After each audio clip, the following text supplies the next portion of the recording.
आज के चैप्टर की स्टार्टिंग होती है और हम देखते हैं वेइयांग पहाड़ के ऊपर काफी ज्यादा हैंडसम लग रहा था और आनिंग उसे नीचे से बहुत ही ज्यादा चेयर कर रहा होता है। जिसके बाद वेइयांग उसे देखता है और तुरंत ही नीचे उतरने लगता है, जहां आनिंग तो भागते हुए उसके पास जा रहा होता है क्योंकि वो सबसे पहले उसके पास पहुंचना चाहता था। और हम देखते हैं वेइयांग के फैंस पहले ही उस तक पहुंच चुके थे, तो आनिंग सोचता है मैं बाद में जाऊंगा। यहाँ पर तभी हम देखते हैं वेइयांग का पार्टनर भी आ जाता है जो कि उसकी तारीफ करने लगता है। वेइयांग भी उसकी तारीफ करता है, फिर वो दोनों बात करते हैं और वेइयांग का असिस्टेंट वहां से चला जाता है। जिसके बाद हम देखते हैं कि आनिंग वेइयांग के पास आता है और उसे पीने को पानी देता है। वेइयांग पानी पी लेता है, फिर आनिंग से भी पूछता है क्या तुम्हें पीना है। जिस पर आनिंग मना कर देता है तो वेइयांग कहता है कि मैं इस पानी से हाथ धोने वाला हूँ तो तुम नहीं पी पाओगे। जिस पर आनिंग कहता है ठीक है तुम धो सकते हो, और फिर वो खुद ही बॉटल को लेकर वेइयांग को हाथ धुलाने लगता है और वो वेइयांग की तरफ घूर घूर कर देख रहा था। वो दोनों बात करना चाहते थे। तभी हम देखते हैं यहाँ आनिंग उससे कहने वाला होता है कि जब तुम पहाड़ चढ़ रहे थे तो तुम काफी कूल लग रहे थे, और उससे पहले अपनी बात को कंप्लीट कर पाता हम देखते हैं बाओ वहां पर आ जाता है और वो खुद ही कह देता है कि तुम तो काफी ज्यादा कूल लग रहे थे,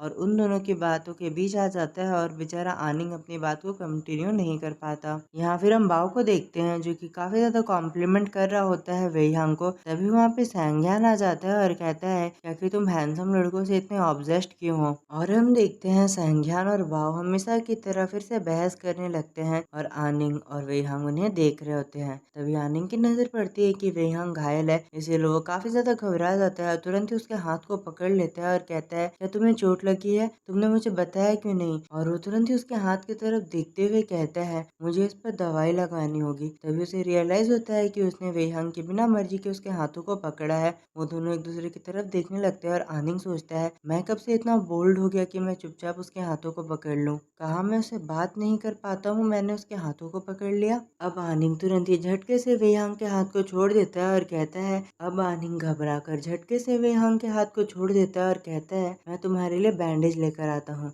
जहाँ हम देखते हैं वेइयांग अब स्माइल करने लगा था और उसे बताता है कि मुझे बिल्कुल भी दर्द नहीं हो रहा है। इतनी देर में उन सभी दोस्त लोग एक दूसरे से बात करने लगते हैं। तभी आनिंग उससे कहता है कि तुम्हें पहाड़ की चोटी पर पहुंचकर कैसा लगा। तभी हम देखते हैं अचानक से वेइयांग आनिंग के क्लोज आने लगता है। जिस पर आनिंग घबरा कर पूछता है कि हुआ क्या। तब वेइयांग उसके चश्मे की तरफ इशारा करते हुए कहता है कि उस पर धूल लगी हुई है। जिस पर आनिंग तुरंत ही उसे निकाल कर साफ करने वाला होता है और वेइयांग उसे कहता है कि जब मैं नीचे उतर रहा हूँ तो मेरे पास मत आना वरना तुम्हारे ऊपर धूल गिर जाएगी। और वो तुरंत ही अपने हेयर बैंड का टुकड़ा निकाल कर आनिंग को देने लगता है और उसे कहता है कि इससे साफ कर लो। जिससे आनिंग काफी ज्यादा हैरान हो जाता है क्योंकि हम देखते हैं वेइयांग ने उसे अपने कपड़े का टुकड़ा दिया था। अब अगले सीन में हम आनिंग को देखते हैं जो कि वहां से निकलकर भाग रहा होता है क्योंकि बेचारा ट्रैफिक में फंस गया था और उसे अपने स्टूडेंट को पढ़ाने के लिए भी जाना था। और हम देखते हैं वो भागते हुए अपने स्टूडेंट की मॉम के पास आ जाता है, जहाँ वो लेडी कहती है तुम्हें चिंता करने की जरूरत नहीं है, तुम थोड़े लेट भी हो जाओगे तो चलेगा।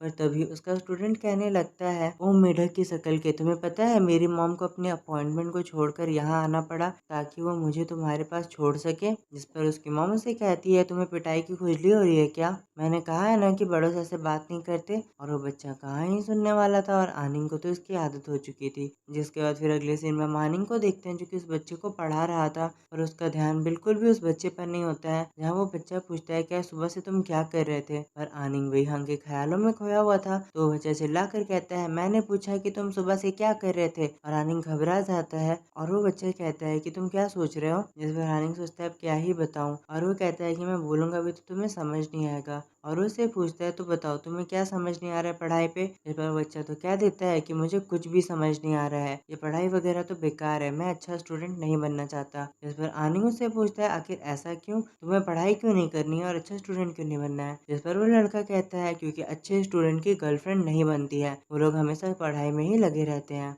यहाँ आनिंग के चेहरे की प्यारी सी स्माइल अचानक से गायब हो जाती है और वो सोचता है कि ये छोटा पैकेट तो धोती खोल रहा है। और तुरंत उससे कहता है तुम्हें कैसे पता कि मेरी गर्लफ्रेंड नहीं है, और तुम्हें नहीं लगता है कि तुम इन सभी बातों के लिए भी काफी ज्यादा छोटे हो। तभी उस बच्चे की नजर आनिंग के हाथों पे पड़ जाती है जहाँ हेयरबैंड का टुकड़ा बंधा होता है और वो कहता है कि तुम्हारे पास एक गर्लफ्रेंड है, आखिर ये तुम्हें किसने दिया। जिस पर आनिंग घबरा कर पीछे हट जाता है और कहता है अपनी बकवास बंद करो, मेरी कोई गर्लफ्रेंड नहीं है। जिस पर वो बच्चा कहता है कि मैं तो जानता ही था, इसीलिए तो मैं पढ़ाई नहीं करना चाहता हूँ। और फिर वो तुरंत ही कहता है अगर इसी तरह मैं पढ़ाई ना करूँ एक बुरा स्टूडेंट बना रहूँ तो मेरी बहुत सारी गर्लफ्रेंड बनेगी। और आनिंग फिर से सोचने लगता है ये छोटा पैकेट के नाम पर बड़ा धमाका है। अब अगला सीन हमें आनिंग का घर का दिखाया जाता है, जहाँ बेचारा आनिंग सोने की कोशिश कर रहा होता है और उस बच्चे की बातें पूरे उसके मन में घूम रही होती है कि उसकी कोई गर्लफ्रेंड नहीं है और बेचारा सो नहीं पाता है। और अगले दिन सोचता है कि उस बच्चे के कारण मुझे बिल्कुल भी नींद नहीं आई। और फिर हम देखते हैं वो अपने दोस्तों के साथ आया होता है खाने के लिए। तभी वो लोग नोटिस करते हैं कि वेहांग आज भी वहाँ नहीं आया था। पर वेहांग ने आनिंग से अटेंडेंस के बारे में पूछा था, तो आनिंग ने कहा था चिंता मत करो मैं बना दूंगा। और वो उससे पूछता है कि आखिर आज तुम आए क्यों नहीं, जिस पे वेहांग बताता है कि मैं सो रहा था और मैं उठ नहीं पाया, जिससे आनिंग हंसने लगता है।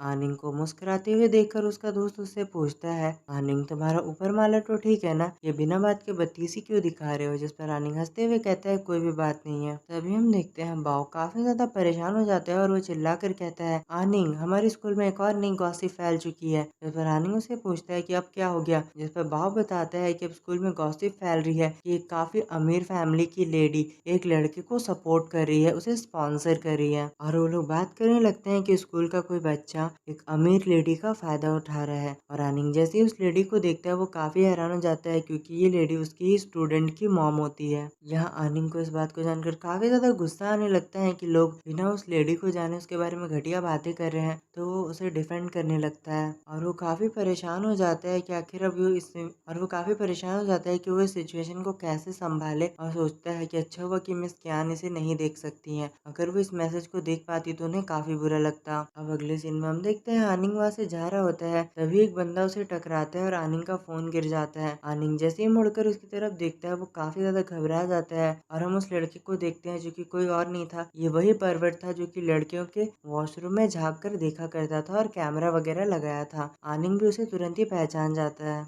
यहाँ हम आनिंग को देखते हैं जो कि सोच रहा होता है, यहाँ आनिंग सोच रहा होता है कि उनसे जानबूझकर आकर टकराया, और वो अपने फोन को देखने लगता है जो कि टूट चुका होता है। तभी हम देखते हैं वहाँ पर लेडी क्यानफे आ जाती है, जो कि आनिंग से पूछती है कि क्या हो गया, जिस पर आनिंग बताता है कि कुछ भी नहीं, बस मेरा फोन टूट चुका है। फिर लेडी क्यानफे आनिंग को राइड ऑफर करती है और आनिंग कार में बैठ जाता है। जिसके बाद हम देखते हैं कि लेडी क्यानफे आनिंग से कहती है कि मैं तुम्हें फोन खरीद देती हूँ, तुम कौन सा फोन यूज करते हो। पर आनिंग इसके लिए मना करने लगता है और कहता है कि मैं फोन को बनवा लूंगा। पर हम क्यानफे को देखते हैं जो कि आनिंग को फोन को देखकर समझ जाती है कि ये तकरीबन 5 सालों से इसी फोन को चला रहा है, और वो तुरंत ही आनिंग को वहाँ से लेकर जाने लगती है। अब अगले सीन में हम आनिंग को देखते हैं जो कि कार से उतरकर अपने फोन को बनवाने के लिए जा रहा होता है, और यहाँ क्यानफे से पूछती है क्या तुम्हें मेरी मदद चाहिए होगी, तो आनिंग मना कर देता है और क्यानफे वहाँ से जाने लगती है। तभी आनिंग को हम देखते हैं जो कि काफी ज्यादा हेजिटेट कर रहा होता है, और क्यानफे भी उसे देखकर समझ जाती है कि वो कुछ बताना चाहता है और उससे पूछती है कि आखिर क्या हुआ। जिस पर आनिंग उसे बता देता है कि स्कूल फोरम पर कुछ लोग उसके बारे में बुरी बातें कर रहे हैं। यहाँ आनिंग उसे बताता है कि आपको कैंपस में लोग देखकर गलत समझ रहे हैं, जहाँ उसकी बातों को काफी आसानी से कैनफे समझ जाती है और कहती है मैं समझ गई, मैं इस बात का ध्यान रखूंगी। और वो तुरंत ही वहाँ से चले जाती है, और जाने से पहले वो किसी को कॉल कर रही होती है। यहाँ वो जाने से पहले एक इंसान से कॉल कर बात कर रही थी कि वो किसी को ढूंढना चाहती है, और आनिंग ने भी उसकी बात को सुन ली थी, और वो सोचता है कि आखिर मिस कैनफे किसे ढूंढ रही है। अब अगले सीन में आनिंग अपने क्लास में आ जाता है, और वो ये देखकर काफी हैरान था कि आज वेहांग भी क्लास में आया था।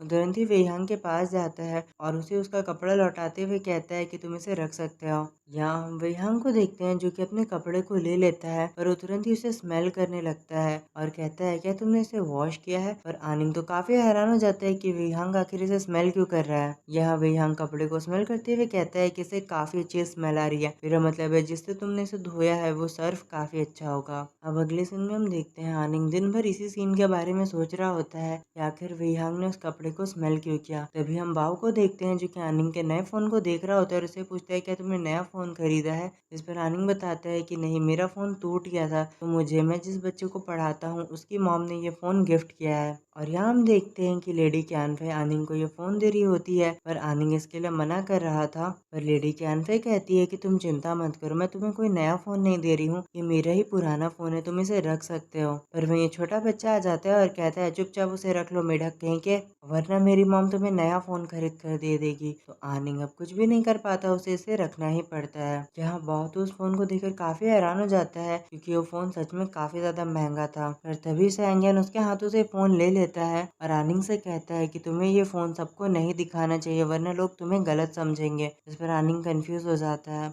अब सैंग्यान आनिंग से कहता है कि तुम तो जानते ही हो कि स्कूल फोरम पर लोग कैसी कैसी बातें कर रहे हैं, इसीलिए तुम्हें ये फोन ज्यादा लोगों को नहीं दिखाना चाहिए। और आनिंग उससे कहता है कि मैं जानता हूँ कि लोग बातें बना रहे हैं, पर मेरे लिए तो बस ये एक गिफ्ट है जो कि मुझे मेरी स्टूडेंट की मॉम ने दिया है। जिस पर सैंग्यान कहता है कि ये बात केवल हम जानते हैं, स्कूल के बच्चे तुम्हें नहीं समझेंगे और गलत ठहराएंगे। जिस पर आनिंग उसे कहता है अच्छा मैं समझ गया। अब अगले सीन में हम देखते हैं कि इनकी फिजिकल एजुकेशन का क्लास चल रहा था और यहाँ टीचर उन्हें एक्सरसाइज करने को कहते हैं, पर आनिंग तो उसके नाम से ही थक गया था। अब अगले सीन में हम देखते हैं कि वेहांग की बारी आ जाती है और वो टीचर से पूछता है कि मुझे कितने पुलअप करने होंगे, इस पर टीचर उसे 30 करने को कहते हैं। यहाँ सभी लोग उसे चीयर्स करने लगते हैं और आनिंग सोचता है कि इतने से पुलअप तो वेहांग के लिए कुछ भी नहीं है और वो चुटकियों में कर देगा। जिस पर हम देखते हैं वेहांग भी सच में जाकर पुलअप को काफी आसानी से कर रहा होता है और उसे इसमें बिल्कुल भी मेहनत नहीं लग रही थी और वो 29 तक पुलअप करता है और फिर उसे छोड़ देता है। जहाँ सभी लोग उसके बारे में बात करने लगते हैं कि आखिर इसने पुलअप को कंप्लीट क्यों नहीं किया। टीचर भी उससे यही पूछते हैं तो वेहांग कहता है कि मुझे ऑलरेडी इसके 90 पॉइंट्स मिल चुके हैं, तो मुझे 100 आउट ऑफ 100 नहीं चाहिए। और यहाँ इन बेचारों का तो दिल ही टूट जाता है और यहाँ आनिंग सोचने लगता है जैसा कि मैंने उससे उम्मीद की थी उसने वैसा ही किया। अब अगली बारी आनिंग के आ जाती है और वेहांग उसकी तरफ देखने लगता है। आनिंग जैसे ही आगे बढ़ रहा होता है वेहांग उससे पूछता है क्या तुम चाहते हो कि मैं तुम्हारी ग्लासेस को पकड़ लूं। इस पर आनिंग कहता है इसकी कोई जरूरत नहीं है, वैसे भी मैं पुलअप तो कर ही नहीं पाऊंगा। और वेहांग उसे गुड लक विश करता है। अब अगले सीन में हम आनिंग को देखते हैं जो कि जमीन पर बेहोश पड़ा था क्योंकि वो स्टार्ट करते ही बेहोश हो गया था। यहाँ पर उसके दोस्त उसे संभाल रहे होते हैं और यहाँ आनिंग कहता है मैं तो बुरी तरह से थक गया। जिस पर सैंग्यान कहता है तुमने तो अभी अभी शुरू किया था, क्या तुम इतने कमजोर हो। और सैंग्यान कहता है तुम्हें स्टार्टिंग से ही मना कर देना चाहिए था और जाना नहीं चाहिए था। जिस पर आनिंग कहता है मैं बस देखना चाहता था कि मैं कितना कर सकता हूँ। और रियलिटी में उसके मन में चल रहा था कि वेहांग मुझे देख रहा है और वो मुझे इंकरेज कर रहा है, तो मुझे उसके लिए ये सब करना ही होगा। और वेहांग को देखकर ही वो ये सब करने लगता है। तभी हम देखते हैं अगले सीन में वहाँ एक लड़की होती है जिसे जमीन पर पड़ा हुआ एक काफी महंगा फोन मिल जाता है और वो सबसे पूछने लगती है कि आखिर ये फोन किसका है। तभी बाव आनिंग से कहता है वो तो तुम्हारा फोन है ना। यहाँ आनिंग भी घबरा जाता है कि आखिर उसका फोन वहाँ क्या कर रहा है और वो लड़कियां उसके फोन को चेक करने लगती है और वो सोचती है कि आखिर इतना महंगा फोन यहाँ छोड़कर कौन जा सकता है। यहाँ आनिंग अपने फोन को लाना चाहता था, अगर वो सबके सामने उस फोन को मांगता तो लोग उस पर शक करने लगते और गॉसिप करते, इसीलिए वो वहाँ नहीं जाता है। और हम वेहांग को देखते हैं क्योंकि चुपचाप आनिंग को देख रहा होता है। और यहीं पे आज का ये चैप्टर खत्म हो जाता है। तो आई होप गाइस आपने आज के चैप्टर को एंजॉय किया होगा। मिलते हैं अगले वीडियो के साथ। Thank you for watching. Good bye. Guys, अगर आप वीडियो में इतनी दूरी पर आ चुके हो और आपको आज की ये वीडियो पसंद आती है तो प्लीज़ आप इसे एक लाइक कर देना और चैनल पे नहीं हो तो इसे सब्सक्राइब कर दो और कमेंट करके मुझे ज़रूर बताना कि आपको आज का ये वीडियो कैसा लगा। आपकी एक लाइक और सब्सक्राइब से हमें काफ़ी ज़्यादा मोटिवेशन मिलता है और हम वीडियो को जल्दी से जल्दी लाने की कोशिश करते हैं। इतनी देर मेरी वीडियो को देखने के लिए आप सभी का बहुत बहुत शुक्रिया। मिलते हैं अगली वीडियो के साथ। Thank you for watching. Good bye.